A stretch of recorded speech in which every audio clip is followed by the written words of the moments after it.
আমার সম্পর্কে হয়তো সবাই জানেনও না। আমি হাটহাজারীর মানুষ, মুজাদ্দেদে মিল্লাত ইমাম শেরবাঙ্গালার এলাকার মানুষ, জামাতা হলাম গৌসুল আজম মাঝবান্ডারির খলিফা। এই অনুপাতে রাগ একটু বেশি। মাহফিলে এসেছেন কিছু নিয়ে যাওয়ার জন্যে, মাহফিলে এসেছেন গুনাহ মাফ করানোর জন্যে, মাহফিলে এসেছেন সাম্যতা আর বদান্যতা জীবনে বাস্তবায়ন করার জন্যে।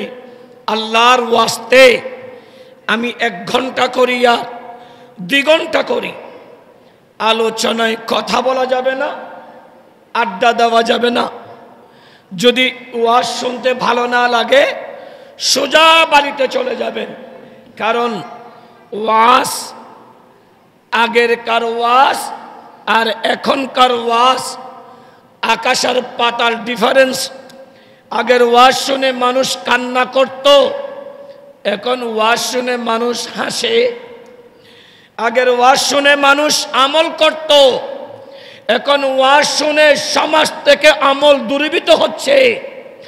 আগের ওয়াজ শুনে সমাজ পরিবর্তন হতো, এখন ওয়াজ শুনে সমাজের ভিতরে উশৃঙ্খলা বেড়ে যাচ্ছে।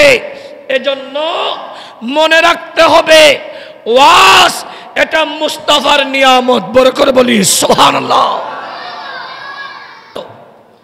আমি ওয়াজে বেশি মহব্বত করি। আর মাহফিলত আনারের রেন্ডে তো ধরো না, জুমার দিন হয়তো 1000 মানুষ হয়, আনারার দোয়াই আর মসজিদত 3500 মুসল্লি।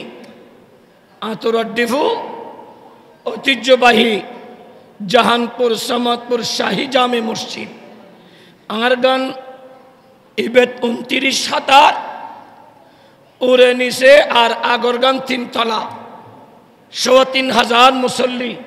এই ফুয়াজুন আই এগুন বিয়াগুন আগে বাগে আই বই তাই খিয়া ফুয়ালের যদি মোহাব্বত শিখানো যায়, ফুয়াউন সমাজের এক রত্ন হইব।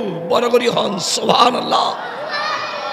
ওয়াজ দন্নান বরণ ওয়াজিয়নরে সুন্দর বারে সাজাই বিয়াগুন সুন্দর করে বই কিছু শোনান বড় ওয়াজ গল্লাম দেরি আয় আয়ের হানি কোন ছিললে বোন্দা গলে গেলাম গুই। সকালবেলা একটা মানুষ হেদায়ত নইলু, এই ওয়াজের হনদর হান নাই তো। আজ ওয়াজ উড়ি যাত দিত সমাজত অন ইসলামিক খাস বেগিম বাড়ি যা। সম্মানিত হাজরিন, আর জোয়ান ফল আল্লাহ জোনুরে ইমাম আলী মকাম হোসেনের কুয়ত দিব হই এলে জোয়ান ফল যাতা তোর মধ্যে অ্যান্ড্রয়েড মোবাইল লই টিভি আরম্ভ করে দিই অনুদ্ধার এই সমাজের হারাবার হতে যার। আল্লাহ হেদায়ত গরক আমিন হ না।